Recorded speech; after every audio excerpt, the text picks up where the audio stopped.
Welcome to B&T Living in the V. I'm B. T's behind the camera. Guest today's Brock. Brock Cox, man. It's my little brother. Good to meet You know what I'm saying? So, where we had took a break on traveling right now because we had done so much at one time. We were just trying to relax and chill out for a little while. We had stopped and we were hanging out with little brother here at the house, and we don't have a lot of traveling stuff to put on here right now for the van life stuff as much, other than the fact of we have slept in below freezing temperatures in the van, and let me tell you something, we slept pretty comfortable to be what it is. Me, T, and the dog, we slept pretty good. It was warm, it was comfortable. It did get a mite chilly the other night. I was laying here watching TV, and I had my hoodie on, and I had it closed off, and all you had was eye holes like a ninja. It got chilly in here. Your nose gets cold. You know what I'm saying? So it is a different experience. So we are still living in a van. Nothing's changed as far as that. We are still roughing it. We are at Bub's house, kind of hiatusing, hanging out, kicking it. So we figured we'd do a little something different other than B&T Living in the V. It's still B&T Living in the V, but it's gonna, here for a couple episodes, it's gonna B&T Story Time in the V, and we're gonna have Brock in here a couple times, and we're gonna tell some stories and stuff about from when we were kids, and we hope you think they're funny, because we still tell them from time to time because we think they're hilarious. So this is, like I said, this is my little brother, and you say something, Brock. you. It's good to meet you. Yeah. Finally. And just hanging out with my brother. I love it. We're gonna tell a few stories. Been playing some guitar, man, trying to write some music. Haven't had a chance to write no new music. Got a bunch of new music. Like I said, I have a Facebook page, Brandon Cox on Facebook. Like I said, you're on B&T Living in the V right now, so you found our channel. Make sure you like and subscribe, or dislike if you don't like the video. Tell me why. You know what I'm saying? Tell me what I should do different. But we're gonna get into some stories here. Try not to take up a bunch of time here and make a long video. But we're gonna tell some stories here. When we were kids, man, we spent a lot of time together. We're pretty close. We don't argue and fuss and fight and stuff. We're like we're No cool, need for like it. best friend type brothers. You know what I'm saying? Like we hang out and stuff. We're totally different people, but we get along real good. But when we were kids, man, our dad used to have a bunch of hot rod cars and stuff, and he used to love working on hot rods and things like that, and hanging out with people that did work on hot rods and stuff. And we used to go out to this guy's house over in Glasgow, Kentucky. His name was, look, I'm already laughing thinking about telling the story. His name was Ricky Stanford, and he used to build hot rods. I believe he has passed away, and I don't believe he's with us anymore, so rest in peace, Ricky Stanford. He was a cool cat, and he built some cool hot rod cars, man. And Dad used to hang out over there. And I'm going to let Brock tell you a story about a donkey that he met over there at Ricky Stanford's house. Go ahead, bud. All right, I wasn't too smart on animals, so I didn't really pay attention to things that people told me. So anyways, went over this donkey. This donkey is a little friendly, and it let you pet him, and it's electric fence, so I just petted him, just hung out with this donkey while Daddy was over there, because I had no, I didn't want to be around what they was doing because I had no interest in it, in cars at the time. Well, about this time, this donkey, he got a hold of one of my fingers there, and he didn't bite me. This donkey was really friendly, and well, anyways, yeah, it started sucking on my finger. And about that time, I looked over and I started laughing. My brother, he was on down the fence line there, and about that time, he got a hold of my thumb. I was like, he's sucking on my thumb. Well, he went to bite it, and he didn't let go, and this is a bad time. This is when it went from when your stomach turned a little bit because you knew something was going on. It's about like a shark getting you, but this is a donkey, and this donkey didn't let go. Well, he started walking me up down the fence line. My brother started laughing. Brock was screaming, y'all. You hear me? He's got my thumb! He's got my thumb! Oh my gosh! And well, he had me pretty good on the knuckle, and and if you ain't ever seen a donkey's teeth, man, they got these huge horse teeth. So it had bit him behind the knuckle, and they let up. And Brock was trying to pull at it, and he's dragging his big donkey teeth across his nose. Oh my God! And Brock screamed. About ripped my thumb off. But it did some damage, and I finally just had to pull as hard as I could because it's electric fence. You know, this is a double. It'll light you up. This is, both ends, fire burning both ends. And if you've ever lived in the country, you know electric fence. It ain't nothing to shake a stick at. You know what I'm saying? One. It knock you down. You know what I'm saying? So Brock's trying to veer in between the fence, and the donkeys are pulling and they're leading him back and forth by his fucking thumb. Yeah, no. It turned into a bad so time. how'd you get your thumb out? How'd you get your thumb out of its mouth? I had to rip it out. Oh man, it was blood fucking red. Yeah, well, it was bleeding, and the donkeys don't let up. The donkey just looked at it. He just looked at like me after that, want me to do it again. You should have fucking known better. You know what I'm saying? I am a donkey. You know we had chickens over there too. I just went and sat with the chickens. I didn't hang out with that donkey no more.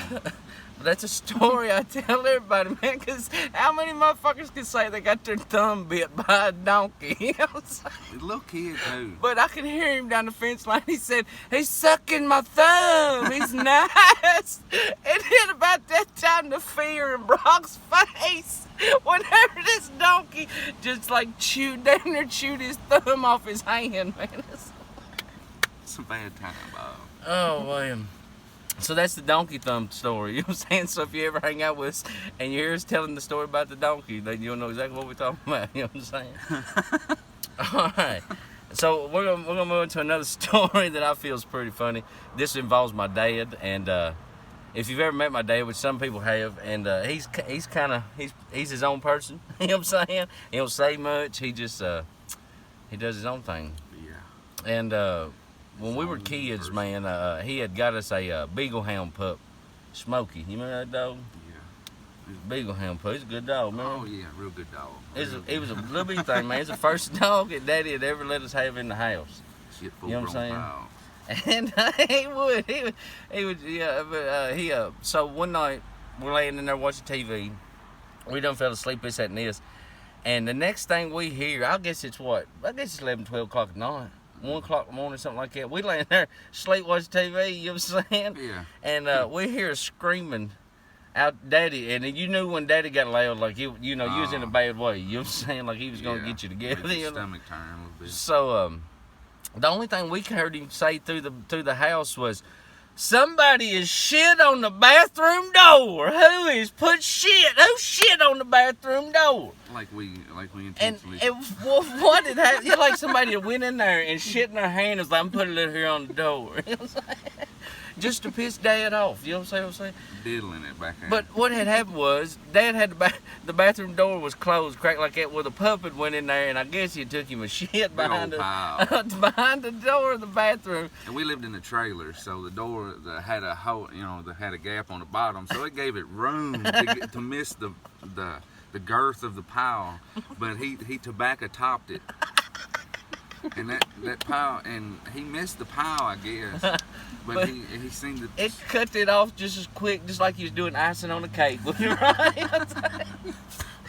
And then Dad's screaming, hollering, this, that, this. So, like, we get up and clean the mess up, whatnot, and we go to school, remember? And when we come home, he still was wanting to know who shit. Shit on the bathroom door. It's common sense, Daddy. Who took a shit and put it on the back of the bathroom door. And he was mad. Dog shit, guys. He had. Oh man. Oh, that's the same dog that Dad used to get up, man, and go eat sweet cakes at nighttime. He loves sweet cakes, man. So he'd get up at nighttime and he'd go get a sweet cake. And he got up one night, we had the same dog. Like I said, he had shit in the floor. And if you've ever met our dad, like, he is OCD, super clean guy. So like whenever you know, something like that happens, like it's a deal. You know what I'm saying? Like that, you gotta clean and everything. So anyway, he had shit in the kitchen floor. Remember that? Mm-hmm. And Dad come across there getting him all oatmeal pie and stuck his damn toes, foot, and all right there, and slid, y'all. He had baseball slid through the kitchen.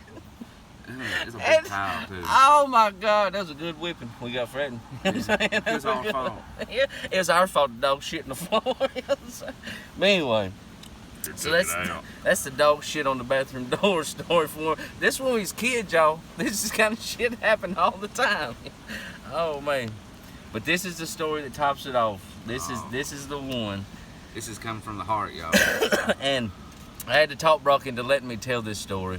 Zach Thompson, out there, you know, you've heard this story when we've been sitting around the table drunk, and I could tell this story on Brock a lot, man, because it's absolutely hilarious.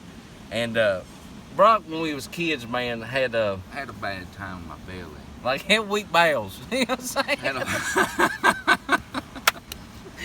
If I felt a pain, Yeah. should be around one. If he told you he had to shit riding down the road, he didn't mean when he got home he had to shit.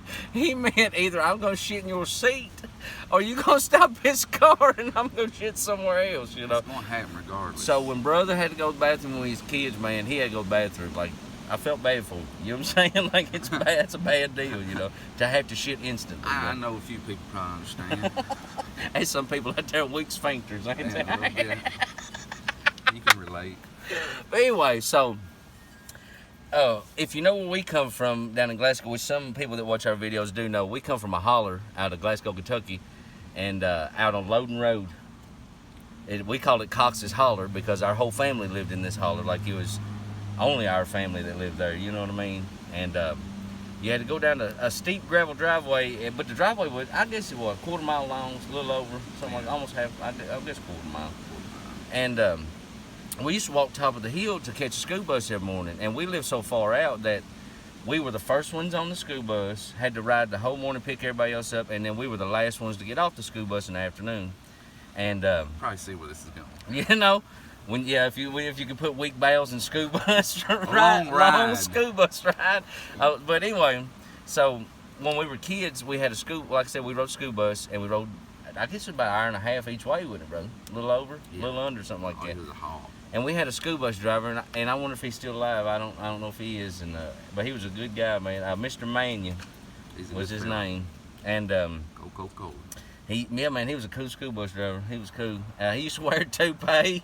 He would wear a toupee some days, and then some days he would have no hair. Like, I didn't know. Like, I never understood that. Like, are you trying to like fool us, Mr. Mannion, or are you not? He's putting on. He was putting on for somebody. He's putting on for somebody. Yeah. Remember, he loved Waylon Jennings. Yeah. He was the only school bus driver rode on, man, that he would put Waylon Jennings on. He would play. Remember that stuff? And we would listen to Waylon Jennings. It was awesome.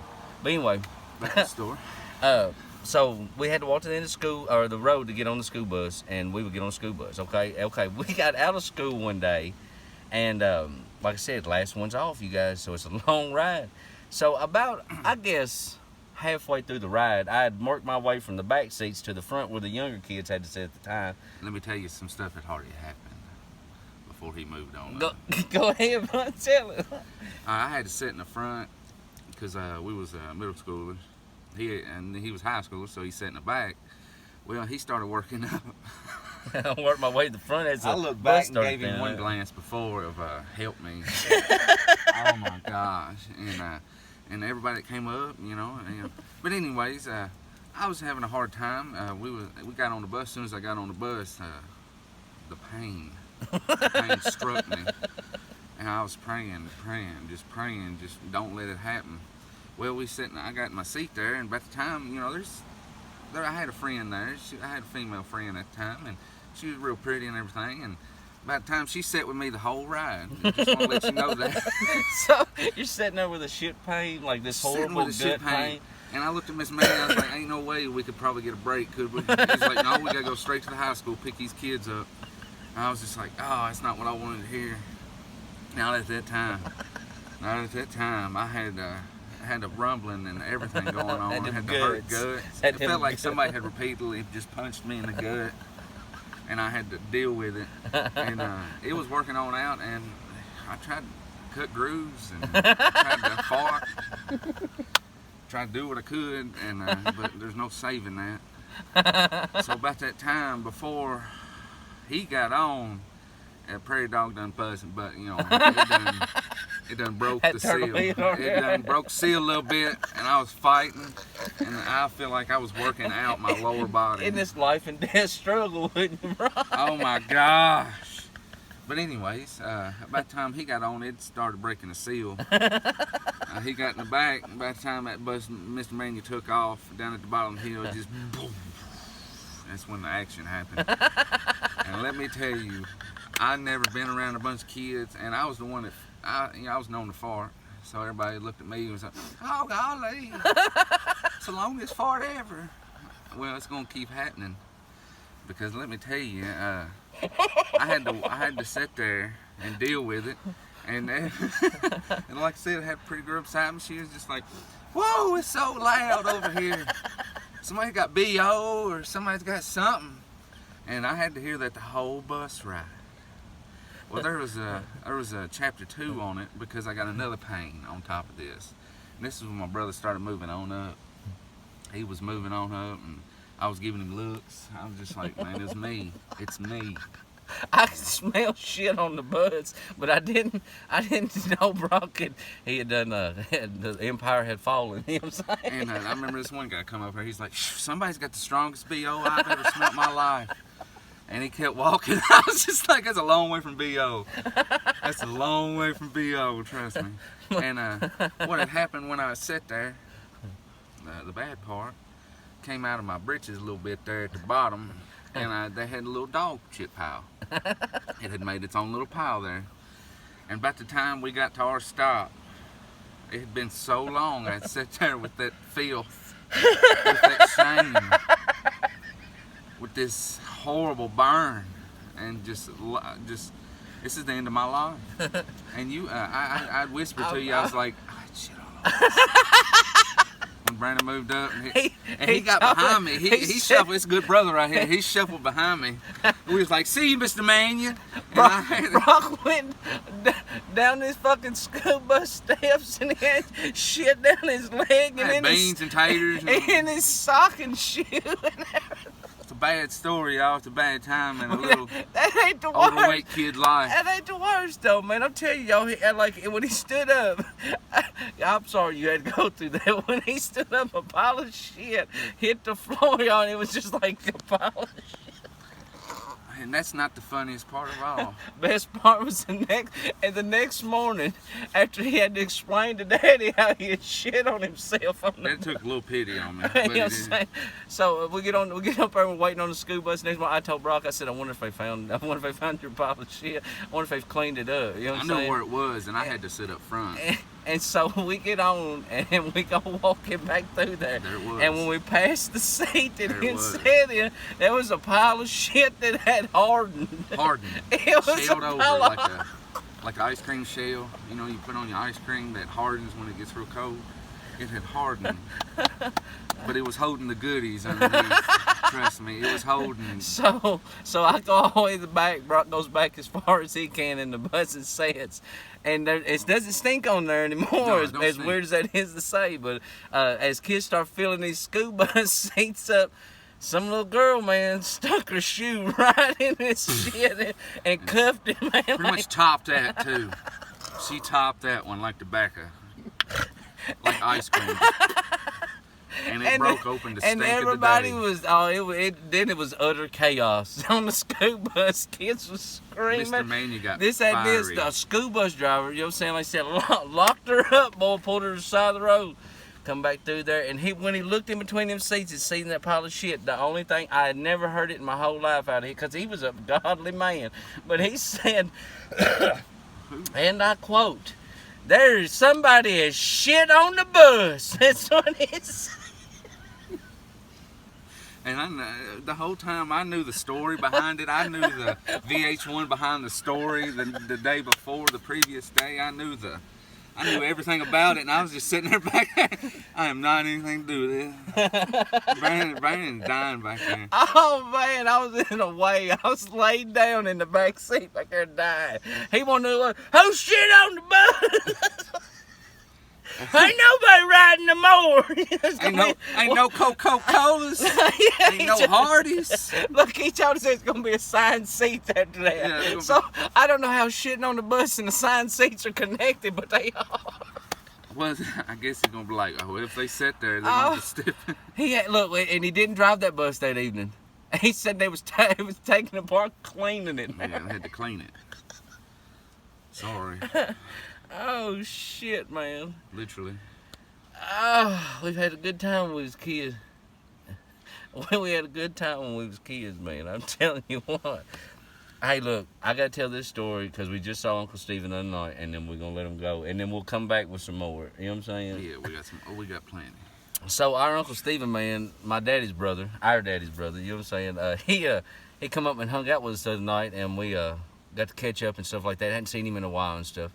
And I told Brock we needed to tell this story because we had seen him and stuff, and we have never told our uncle this ever. So this is us telling something that we've never told him before in our whole life about something we did when we was kids, and we got away with it. And we feel kind of bad for it. It wasn't nothing like vulgar or bad or nothing like that. You're gonna hear it right here. Check this out. This one will be the Uncle Stephen's porch story. So I remind you, I said we lived in a holler when we were kids, and all our family lived in this holler, you know, all together. My grandmother, our aunt, our Uncle Stephen, and our daddy and us, and our cousins and things. We all lived in, you know, that one spot. And my uncle had built him a new house down there, and he was putting him he had built him a deck, or bought a deck, put it on the back. But until he could fasten it to the house and get everything done, he had put it on cinder blocks. You remember that? It was on cinder blocks. But if you ever been down to where we're from, like where his house is, it's downhill in the backyard. So like it was like sitting on cinder blocks. So it's teetering already. Yeah. Like you're looking like this is already like you shouldn't be on there doing much until he gets it bolted to the house. Yeah, don't be aggressive. Well, for some reason, my Uncle Stephen put lawn furniture on the porch, you know what I'm saying? And I had a buddy over from school that weekend. Stephen Bailey, brother, if you ever see this video, man, holler at me and Brock, man. We seen you so long, we miss you, brother. But we had a friend when we was kids named Stephen Bailey, and he used to come out the house all the time and kick it, man. And we always was out messing around in the woods, you know how kids are, boys are and stuff. But we had got down there on Uncle Stephen's porch, and he had a porch swing on this unconnected porch sitting on cinder blocks, like up in the air down a hill. And I guess we decided we was gonna sit on the swing, and we had a lot of faith in that porch. we had a lot of faith in that swing. That swing. Like we had that swing almost in circles. Like we was almost all three doing. Just like woo, woo, and having a good time. And no more than I can't remember who said it, but one of us said it. Hey man, we better be easy. This porch is gonna. And then. It went down off the cinder blocks down the hill. Downhill, and like. And you got 3 teenage boys. I guess we always about 13, 14, something like that, 15, something like that, in that age range. Brock's 3 years younger than I am, so you can kind of guess it out there. So the first thing that goes through my mind is Uncle Stephen's gonna beat the hell out of us. Like we're gonna take our ass whipping for this. You know what I mean? Like, a bad time, Bob. We're going to take an ass whipping. So Stephen Bailey, being the genius he is, runs around the side of Uncle Stephen's house. And like I said, Stephen Bailey used to come hang out with us all the time, so he kind of knew where everything was. He takes off around Uncle Stephen's house. It comes dragging a jack. Down to Granny Ma Betty's, and it comes back with a floor jack, y'all, that you jack up cars with. Dragging across that ground. Like a damn pit crew. He come around, sliding around the corner, man. He's like, we're going to jack it back up, put it back on the wall. I was like, all right, man, we did, man. All 3 of us boys down there finally got that porch back up there against that house on them bricks. I don't know how we done it. It was the grace of God that we was got a foreman there. He would have been like, he'd have hired us. He'd have hired us with it, bro. So we got this porch back up. Mind you, whenever the porch was originally up there before we had done our slide down, it was about yay far from the house. You know what I mean? Small gap. Time we put it back up there, there was a gap about yay big. You could drop your Mountain Dew down if you didn't watch it out. Look. I'm 33 years old. Brock, how old are you? 30 years old? 30 years He's old. 30 years old. So check this out. Uncle Stephen, I know you'll watch this video, and we're sorry for tearing your porch up when we was kids. Please don't smack our head when we see you. You know what I'm saying? But we did do that. We tried our best to put it back together. I feel like the earth unearthed itself when we was swinging. Boom! Oh gosh, I had let me tell you right there, I did all this with a shit pain. Yeah, I know, bro. I told you had bad guts when I had bad guts. Oh man. Hey, have you had a good time? Yeah. All right, well, hey, look, we'll get you back in here. We'll do some more stories. We'll see how good these go over, man. Hey, thanks everybody for watching, man. We really appreciate all 29 subscribers we got, each and every one of you. If you could share it with somebody, help us move this along. Thanks, man. It's B&T living in the V. With me. We'll see you next time with Brock. Yes. See you.